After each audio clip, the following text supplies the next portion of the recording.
So this school building was there till 60, you say, or? It phased out in in the spring of '63, but it lay there until about 10 years later before the Mission Board decided to tear it down.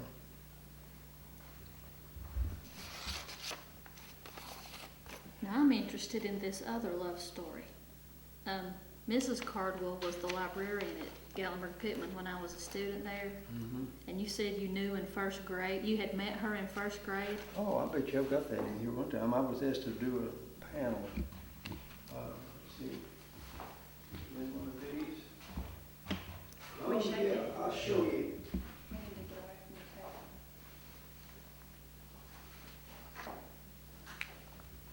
I thought it was in one of these. There was this church in the elementary school years ago that had a magazine. I thought it was in this book.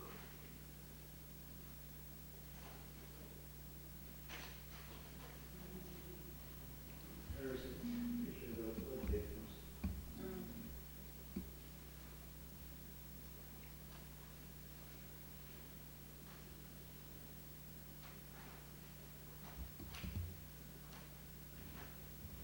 And I remember everybody had A-sex like that, but over here's where the new school's supposed to be. Huh. I've never seen haystacks like that except in a Monet painting. Well, see, this is a old road, 416, that's tobacco. And the cemetery still, if the issue being that most, they might decide to sell it, and again, they might decide to keep it. Every time the school board vacates a building, it's already full. I mean, they give it storage. So they may decide to keep it as a overflow storage for others. I don't know, it would depend upon the school board. That's cool for now. Kids going to school.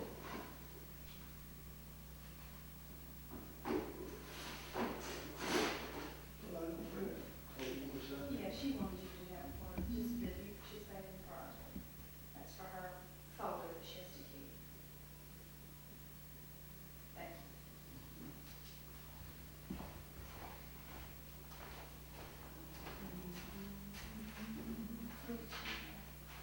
She went to consider his card.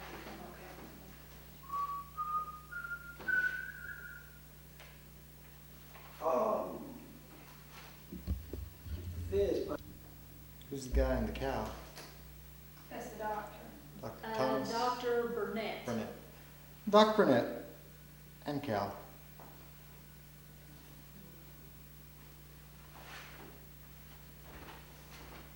see now. Do you know what our theme was for our 50th anniversary? What was it? Roll, no. Turn back the hands of time.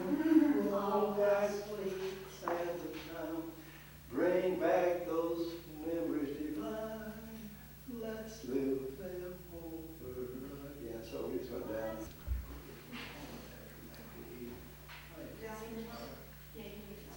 I'm painting well over with it. pictures, but like I told her, not being from here, which ones would be meaningful to you, which ones Okay. would. I already picked out some of Dr. Burnett and Dr. Thomas. Okay. Some kids riding in a pickup truck coming to Pittman Center. Mm-hmm. So I thought you might want to look at them.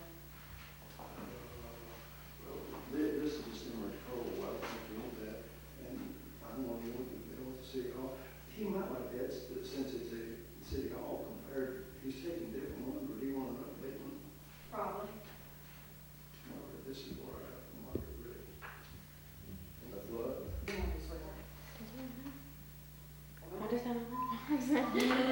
Oh, You you're brought right. your lunch? You want to eat with all people, or you want to go eat by yourself? Oh, you're people. I don't want to eat by myself. Okay, you know, we're gonna. It's small, but yet dignified. Flood 89.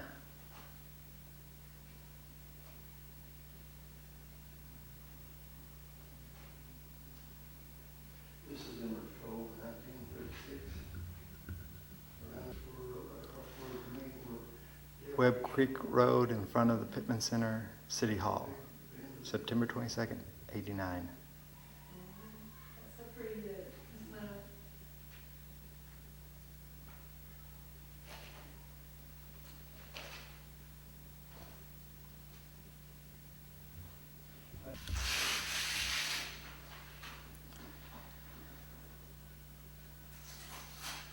Now, our Pittman Center meeting is again next Thursday, right? So what we finally decided on the 25th? Maybe my book, write it down.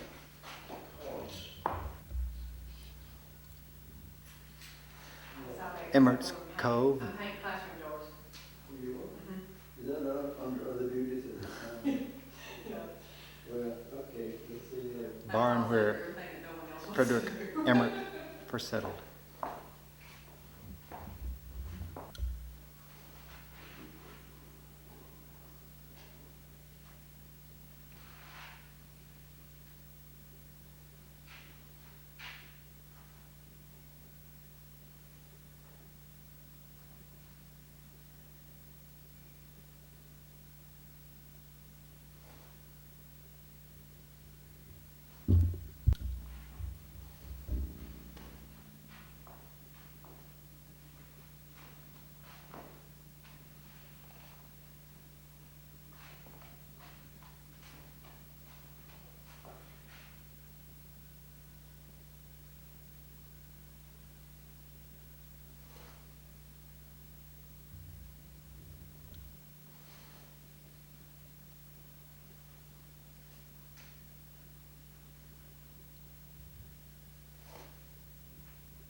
Looking at all the cleared fields behind, is that the school there?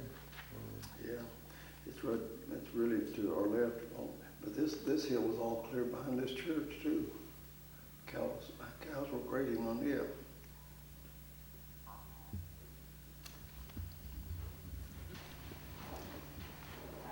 Georgia County. Say 48, you, 48, 49, that year I graduated. That was the total student body in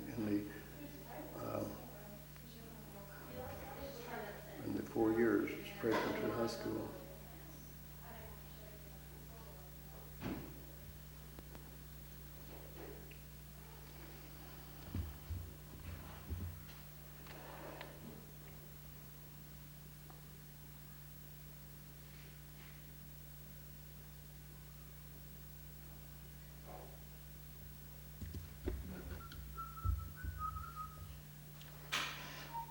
post office and store.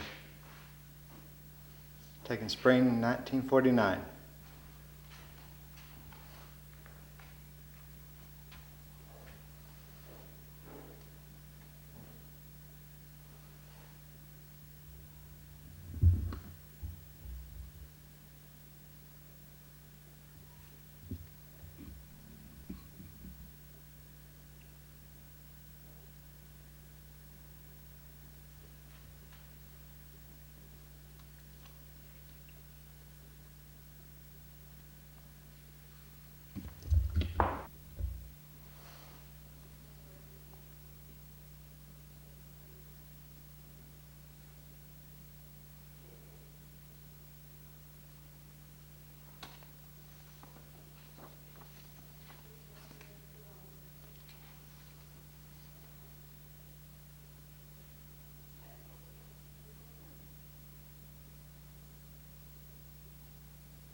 Zenith Whaley and Faye Hey, Burke, storytellers.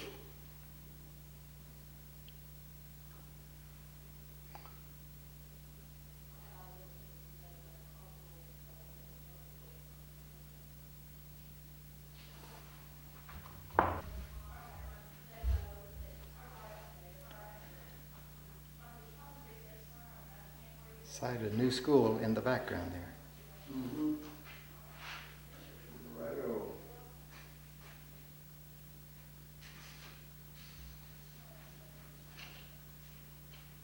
It was taken in around 1940.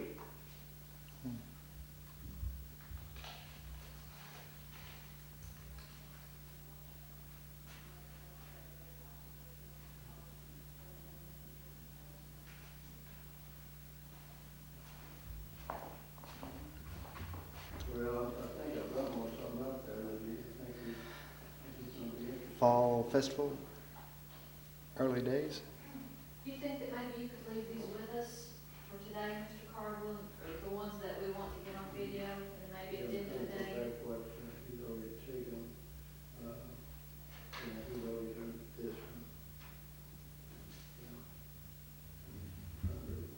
Yeah, I'll leave those over there. Okay. Which I pulled out.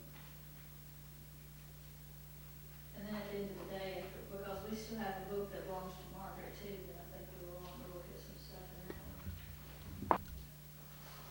Victims. See if I can get this down here.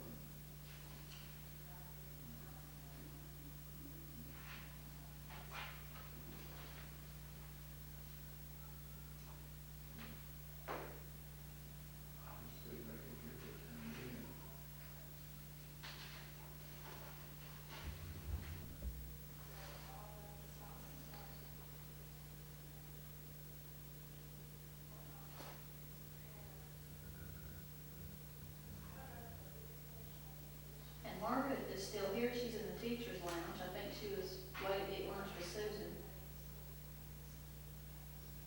You're welcome to join us for lunch if you want to. We're having some sandwiches We're about to get it. in the lunchroom. All right, we're off and running. Well, I came to Pittman School when I was in the third grade at first. At that time, we had some old buses. The body of them, I think carpenters had built them together and put a roof on them. Old trucks and whatever. And then from Copeland around here, they come to school in a covered wagon. And where the school sits now was our playground. We would come out there and play ball and whatever, you know. And we never had a football team. And it was really a shame because we had some great athletes. We could usually beat Sevierville going away at our field days, you know, and we had some big boys and strong tug of war, pole vaulting and 100-yard dash and all that. And we'd usually come out on top. And basketball, we had some great basketball teams, really good basketball teams. And wonderful people run the Methodist school. Dr. Burnett was here when I first came, and wonderful man, you know. Then Dr. Thomas, he was here. And as I was telling you, Professor Flynn, he had these heavy eyebrows, and little dude, I was kind of scared of him, you know, but he's just a wonderful person, you know. And while I come to school before I come up here, I walked by some Indians' home, and they was real dark, and I was a little bit scared of them, you know, but one day I broke through the creek and got my foot wet. And Miss Case came out and said, all right, son, you march right in here and dry that foot or you're not going anywhere. That day has changed, hasn't it? Hasn't it? And later on in high school,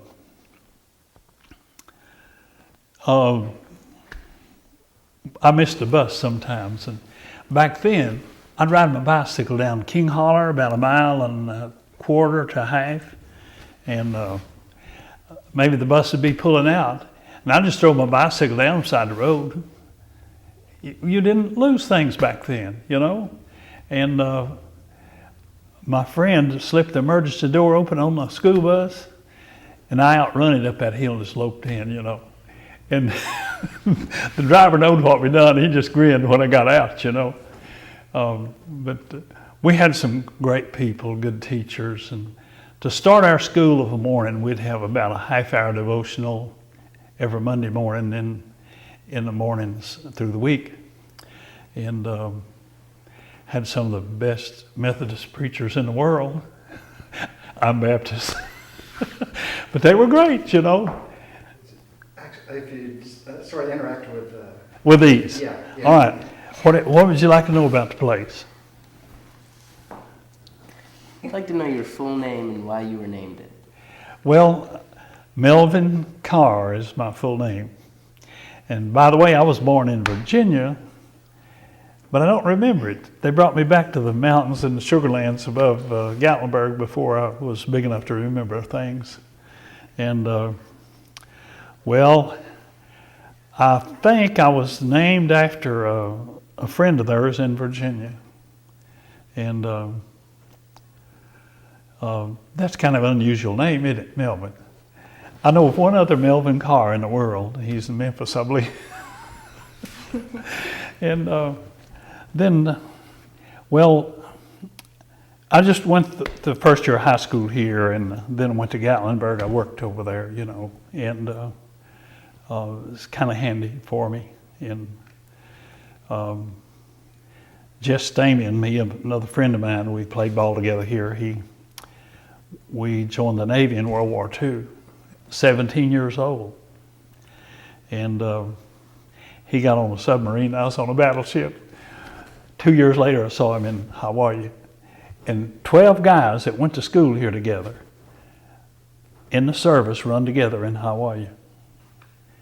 He had his sea time in on the sub, and he kept up everybody's ship, and when they come through, he knows who's there and who's coming in, who's leaving, and we had some great experiences there. But we went home after school and picked apples, or worked in the field, put up hay, put up corn, help with the cattle, or all of that after school. See, we worked in after school till dark, you know. Sometimes we had a lot of chores before we come to school. And children then, that was just part of life. And everybody pretty much done the same thing, you know. And some great people have grown up in our community. We had some to reach the rank of colonel in the Army and this and that. And some went on to college from here and made school teachers and leaders. And when I was a freshman here, I run third place in our mile race. Pretty good as a freshman. We had some big boys.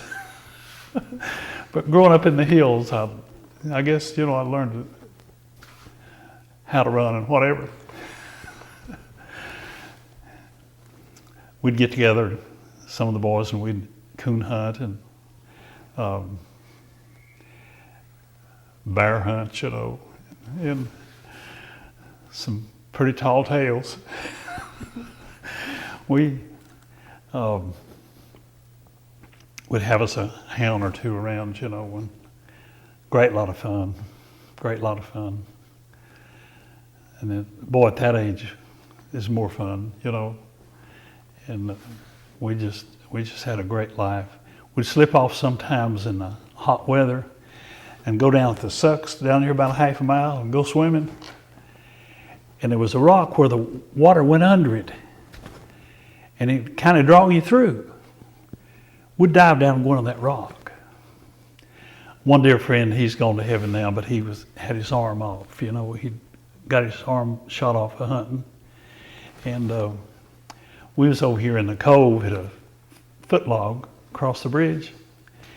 And we backed each other out and diving off the footlog in that hole of water. And he got us to do it, and it come down to him, and he run off. He liked about that all these years. I don't know if he could probably swim, but one arm had been awkward, But he's a little older than the rest, and he got a bang out of that.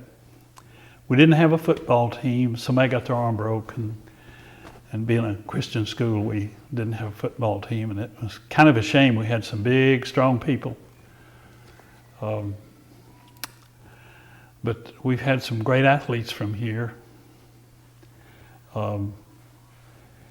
When I was in school here, where the school is now was our play field. And the garage was right here on the upper side of the gym, across that way. And they had a big old heavy ambulance in there that, you know how they used to be made. And in the 38 flood, it washed that ambulance a half a mile down the river here in the sucks where we used to go swimming. And cleaning the garages all out, and our future farmers building was over again the bank. And a dear old man that was over the carpenter shop cut his finger off, and Dr. Burnett was gone. And when he come back, he showed Dr. Burnett how he cut his finger off and cut a little more off. And Doc said, "I see." And Lord, he sure enough saw how it worked. But it was a great place.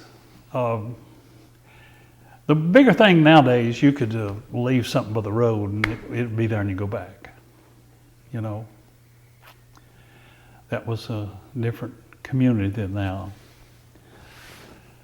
But when I accepted Christ, we turned out school for the revival at the church. We got things turned around a little bit now, but it was such a different day then. At the end of World War II, America was stronger than the rest of the world combined. We had Halsey was our fleet commander, and our 7th Fleet commander was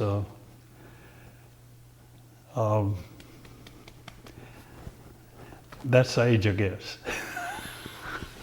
Obendorf. And Langley, and the 3rd was Halsey. I'll never forget, we pulled the first raid after Doolittle on Japan, and Admiral Halsey said, "There's not a force in the world that can stop this force today." And I don't think the American people realize the magnitude of our physical military strength at the end of World War II. How long did you serve in World War? 4 years. I signed up from 17 to 21, And that was kind of a fast way for a boy to grow up, I went in the Naval Air Force and I got double pneumonia. We played in the snow in the Rockies, and we was taking 12 weeks training in 8. And I didn't have time to recuperate. I got double pneumonia and it set me back a month. And my outfit I started with in training, they graduated and went on. They sent me a bouquet about that tall, and that nurse said, "Boy, somebody thought well of somebody here." And that hurt worse, you lost them. And when I graduated, this commander said, "All right, lads, there'll be no school now. We've got the Pennsylvania modernized out of Pearl Harbor, and we have to man her, and you're all we got." Later, they tried to transfer him in the Air Force, and then I'd wised up a little, and I realized that a battleship was the safest place you could be in a war. See, hardly anybody crazy enough to bother you, but they'd try it, But you look like a porcupine, all those big guns. You wouldn't realize it, but one of the big guns, just one barrel and one breech, weighed 100 tons. And our bullets was about a ton. That made a difference when one of them hit, it cleared off a place. After you served in World War II, where did you go after that? I come home and I wasn't much work of any kind. And then I got into carpentry, and I helped build a part of our university. I was carpenter foreman and superintendent on some of the buildings. You remember the one in the hole at Commerce and Neyland Drive, the big building in the corner there? I was carpenter foreman on that, and that building, if you ever have an atomic attack, you're in the campus around it, go down in that building because it had 7,500 yards of concrete in 4 floors. And that's heavy concrete that had lead in it.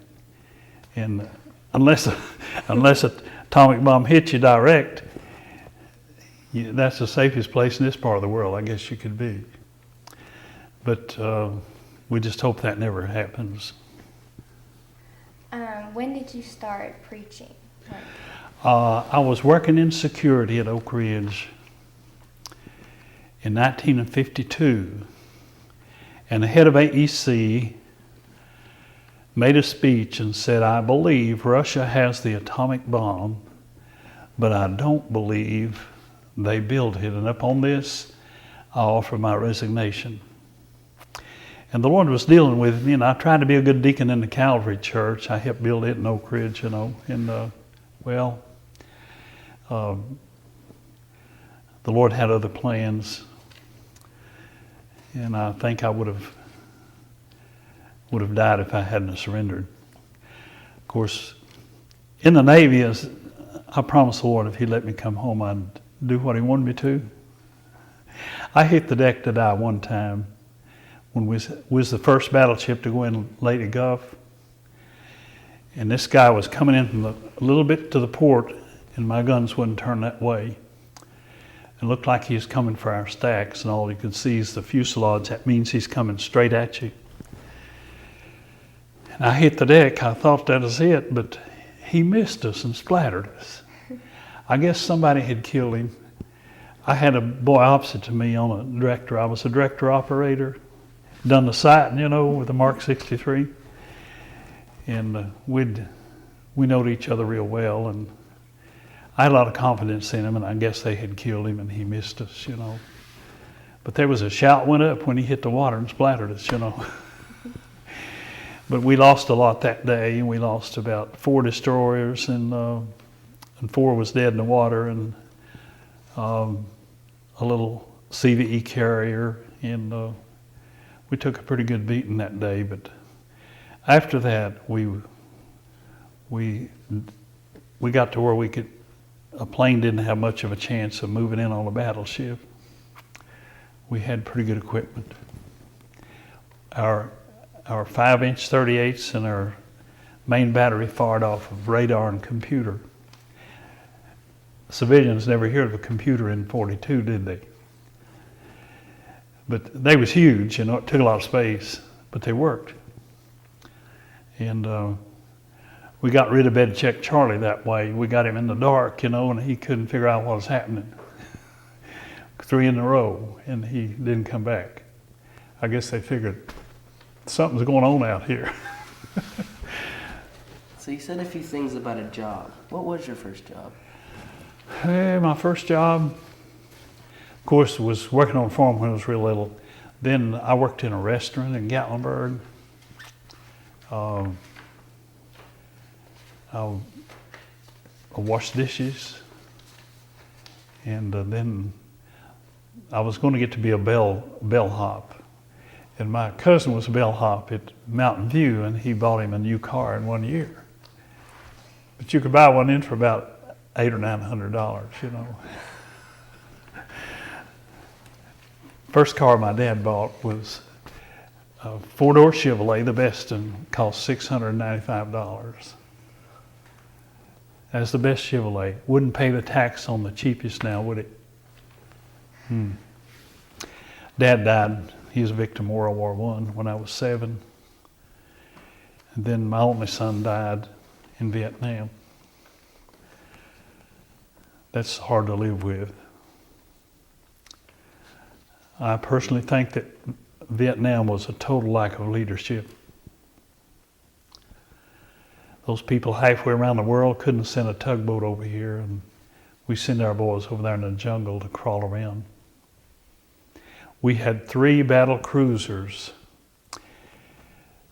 that were 900 and something feet long, that was equipped with all kinds of 5-inch 38s and 12-inch 65. That meant the bore in that barrel was 12 inches and the barrel was 65 feet long. A friend of mine transferred on one, and he told me they could hit a dime 30 miles. Why they didn't have them to line up along Vietnam and spotter parties ashore, I'll never know. We wouldn't have had to have our boys crawling through those jungles. Did you only have one son, or did you Yeah. have more children? 1 boy and 2 girls. He was a great athlete. I didn't know till later I could have hired him as an apprentice boy and kept him here, or even sent him on to college. He had about a B average. He was sickly when he was little, but he grew up and made a big, strong boy. He was 6'4", and he played basketball, and real good at it. And we fished together, and he said, "Dad, when I get home, I'm going to beat you." And I used to be pretty good at the trade, you know. We didn't get to go much, but when it rained too much to work on the farm, we'd go fishing, you know. And that wasn't often. I guess that's the reason I liked it so well. If I go to the convention now, somebody will say, "There's a fisherman." Oh my. But the school was, it was great, and not too many fights, you know. One of my preacher friends and me got into it and rolled down the steps at the high school building out there. and we was walking down the street one day to a funeral together, and he said, "Did you ever think about us preaching together when we was fighting together?" And this creek had more water in it, folks, back then, right in front of the high school down there. It'd freeze over and we'd skate on the creek. It scared me to death to see kids on the creek now, but somehow it don't freeze like that. It'd stay froze maybe 6 weeks. And we had a good time skating.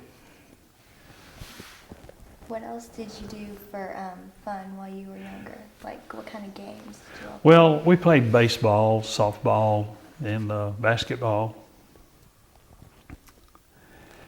Used to I could hit a baseball pretty good. Just almost out of sight, you know. Down at the little building below the school, was our home base, and sometimes we'd knock them up here across the garage.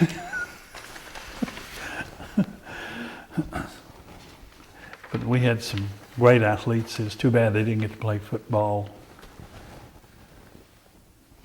So how'd you come to decide on your career? Well, I think the Lord worked that out for me. I was in security at Oak Ridge. I had my car furnished, my clothes furnished, and special duties and patrol. And then one morning I would come home, and I had this preacher friend on the radio, and he was preaching on this subject, going all the way with God.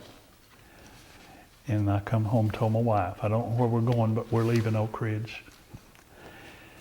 And we come back to the mountains, and I pastored little churches all over the country. I guess the biggest crowd I ever preached to was about 9,000. We had years ago we had a wagon train, and up here at the island in the cove, they thought we had 9,000 there. But it was so big it finally broke up and went into little groups and whatever. But then I got pretty sick before I surrendered.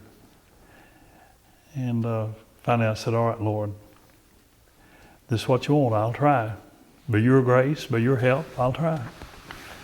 And that was that. And in July we'll have been preaching 60 years. 50 years. 50 years. Sorry about that. I've had 77 birthdays. And great country to grow up in. I thought some of those hot places in the South Pacific. If I ever got back to these mountains, I wouldn't leave again. But I've been around about 5 or 7 states in meetings, you know, and went to the West Coast in one revival. And partially retired about a year ago. But I have lots of funerals and weddings and whatever. But this was a great community. And you know, when I was a little boy, we didn't have to spray the apple trees. And the school had an orchard up on top of this hill over here. And just wonderful apple orchards, you know. And we had good apple orchards. And you didn't have to spray the veggies that way then. But, you know, man got real smart and he decided he'd just make up some poison and kill these bugs. But he wasn't thinking far. His thought was a little short. You see, the thing that thrived off of those bugs, it killed them too. And then we sure enough got a problem. You know, the Lord told us to take care of this world, and we've not done that great a job, you know, when we look at what's happening around now. What was like the biggest disaster, like when you were little or like in your early 20s, like the biggest disaster? In this area? Yes. That was a 1938 flood that hit up on the head of Webb's Creek and Dunn's Creek. And I talked to one of the old timers on Laurel, and he lived back out of the path of the creek a little ways. And that creek would run through a 6-inch pipe.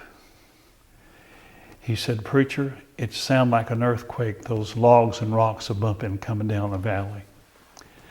And then there was places for, say, 500 or 600 yards, it was just stones had washed out and piled up in big piles. Places in the mountain where part of the mountain just slid out. And we had a family on Balls Creek back here. There was 7 drowned in that flood.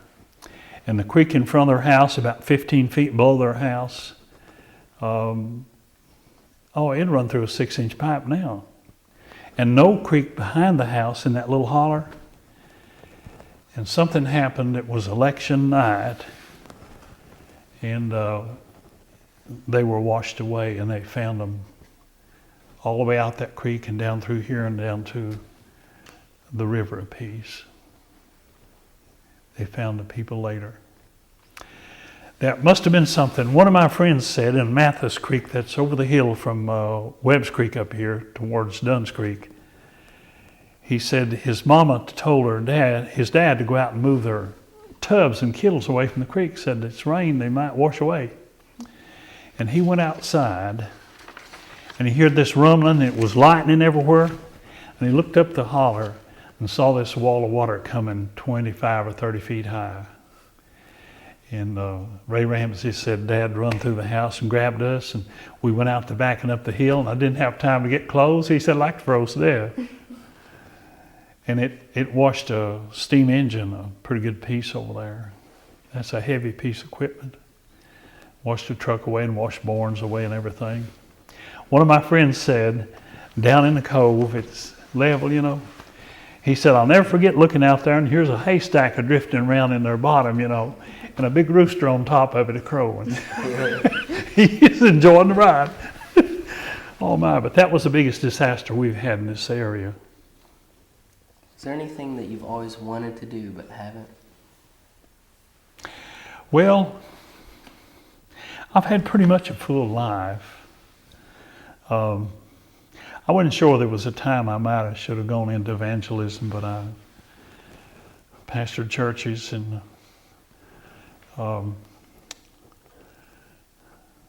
I've thought of that. But you know, we've got some good ones and some great ones now, and I guess it was the Lord's will just to pastor churches. And I traveled so much in World War II that I really didn't want to go much for a while. We traveled 150,000 miles on a battleship in World War II. And I've got the book on it.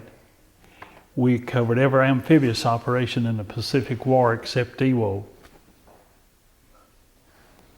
And that's a sort of a strange way for a boy to grow up. Did you visit any beautiful places on that? Oh yes, down in Ifadi, south of the equator. There's a bay there about 30 miles big. The Navy would come back there to rest, and we had our nets fixed so subs couldn't get in. And we had us a beach cleaned off, and we'd come back for supplies, and we'd go over there and have picnics. We had a little pier run way out in the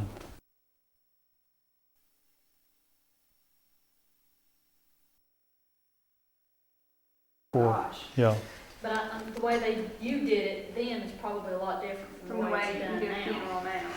Like, you probably know my cousins, the Ayers brothers, that one's at Roaring Fork, one's at Cart, they've got the water right there in the church for baptism. Yeah, Whereas, we went to the creek. yeah, That's yeah. what we're getting at. Oh, okay. Yeah, how it's different. And, if people had wakes, and you brought the body back to the house instead of going to the funeral home for visitation. Right, and people set up with the family. Right.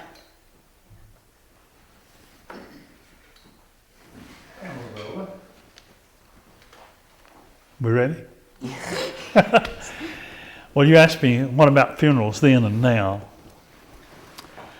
There are some differences, like when they used to bring the body back home, and friends would come in and sit up with the family all night, and people would bring food and everything, and which they still do now, at the church and other places. But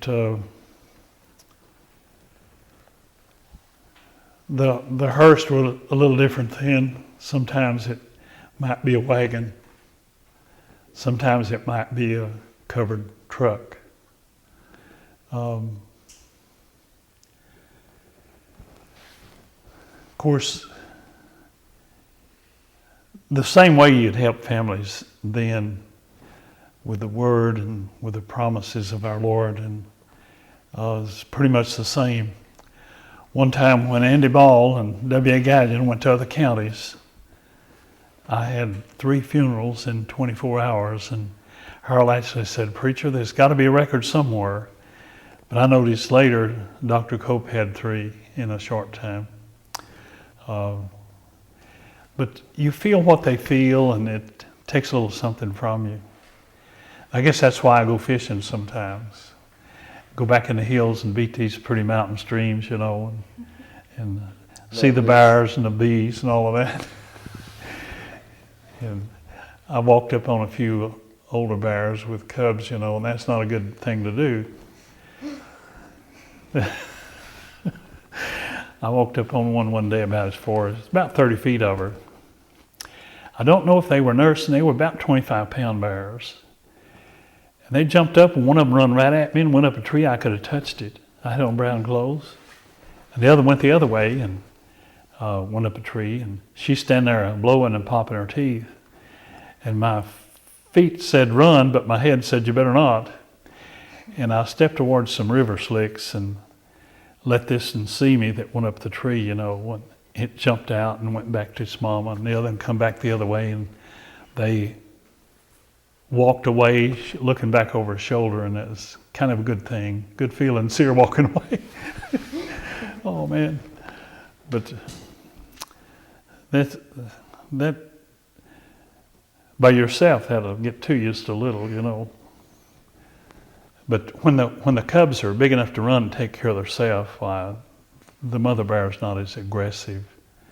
Should they weigh about 5 or 10 pounds, then you better watch your step. She'd get you. She don't want nobody bothering her babies.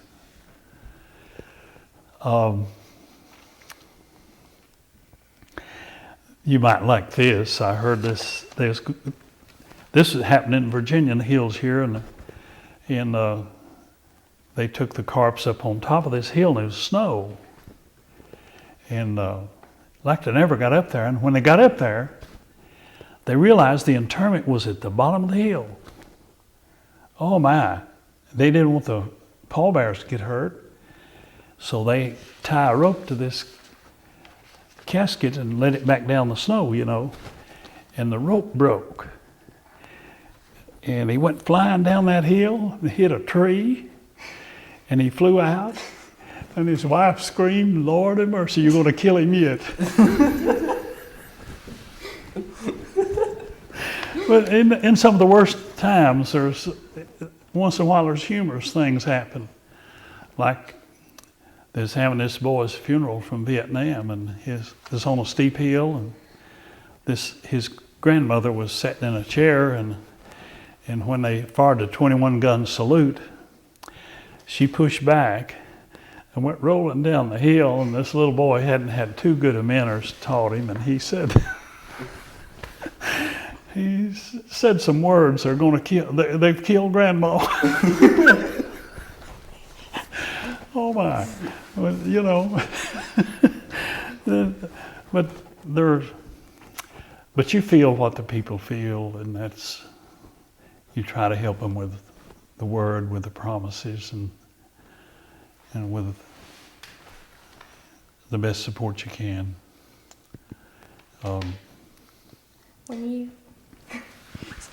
When you were younger, did you help work on any dams around here or anything? Yeah, I worked on Douglas Dam a while when I was too young. I would have told them the truth, hadn't I?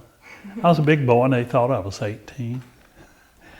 And we was over there on a picnic one day from our church, and some of the boys said, "Preacher, did you know that dam's cracked?" I said, "It is?" Said, "Yeah." I said, "Well, you could take a big saw and saw it in two several times, and it wouldn't move." Down under that dam, the footing about 150 feet wide, they went down in solid rock about 20 feet, and then dowel steel down in those rock about like that. And then the steel in the footing is like your fingers, big steel. And if it was cut in two with it full of water, it'd just sit there. This built. And I used to help build roads. I built bridges. I built this bridge down here where we turn up to school. I helped do that. And there's a lot of hard work in bridge work that people don't see just passing. You're building the wrong side all the time, you know, and it's difficult. And when the state cut our salary on the bridges, I went to commercial building. And I helped build a South Plant Alcoa. I was carpenter for them on that, and I helped build about 4 buildings, university, life science building, theaters, school for nurses, student parking garage, and some of those bridges across Neyland Drive. But I went back to commercial building because my pay was about a whole lot more. And I knew more about commercial building than I did bridges. Bridges is complicated. I mean, you wouldn't think it just driving along, but they are. There's a lot of complicated things about a bridge. If you're building one in a curve and a tangent, it'll rack your head if you don't careful. We've got one last question for you. Far away. What's the scariest thing that's ever happened to you? You ever walked into a haunted house or heard a scary story? Well, when I guess, I don't know, about a sophomore or something, a bunch of us little towhead boys went up here next to 321 in the valley there, and there was a big old house, an old-timey house sitting there on the right. And some of them figured out how to get in it. And we went in this house, and it was an Odd Fellows Lodge. They had a skeleton hanging there, and they had this goat. They would put them on blindfolded and make them ride it, you know. And had all these old ancient shields and those things like the ancient soldiers wore, where that metal's all over you know. What do you call it? Had that. I guess they'd tanned our hides, but we slipped in and looked it over and slipped out. But, well, I guess as scary a night as ever put up, bears was killing our cattle. And we just got to making war on them. And we treed one night, and I shot it out. And about 30 feet away, that mama bear was there, and this one would weigh about 150 pounds. It's real fat. Real fat. And we eat them, you know, they was good. Wow. You know how to fix them, that's the secret to anything. And some of the other boys went on coon hunting, and 3 of us went to carry the bear out.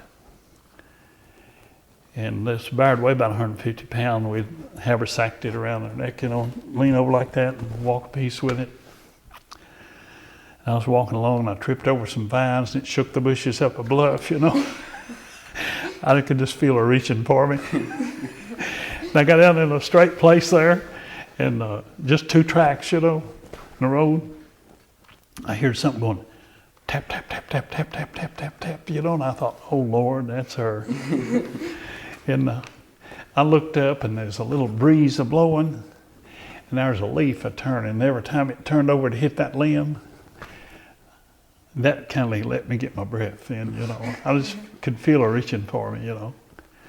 But there's a few scary things along the road, along the way. Then one night in a graveyard, we was coon hunting and come through this graveyard. The bigger boys decided they'd run off and leave us. And they just thought they'd run off and leave us, you know. When you're scared, you're a lot faster. They said this old boy fell in a grave. It was open. And he kicked and scratched and climbed and couldn't get out. And after a while, a guy shorter than him come along and fell in. He's doing the same thing, and he's laying back there again on the end of that, and he wanted to tell him now, you can't get out of here, and he didn't know how to do it. That scared him to death, and he tapped him on the shoulder and said, you can't get out of here, but he did.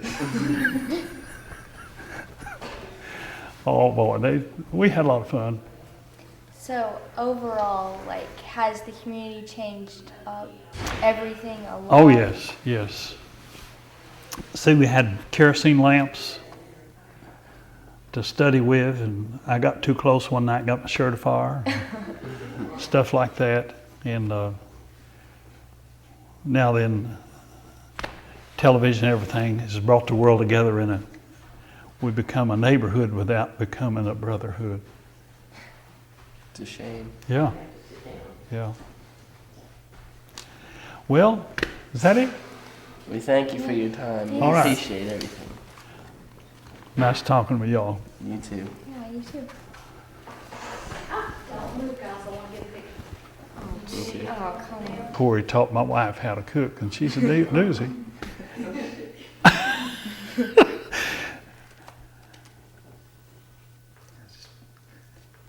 Keep looking, listen.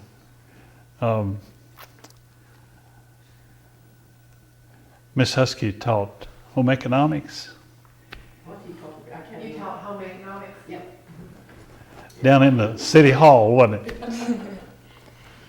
I remember that. And was you here then? Were you here in the 38 flood? The park said we had 11 inches of rain hit Webb's Mountain. I can't hear very well. No. Oh, I'm sorry. Was it 49? 38, I believe.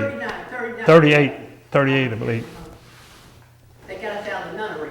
Okay. Got us out. Anyway, it was a bad one, wasn't it? And one of the bodies was brought to our living room. And I told them about the big ambulance here in the garage, wound up in the sucks down yonder, about a half mile. The big ambulance that landed in the sucks. And Thomas Whaley's car. Way down the river.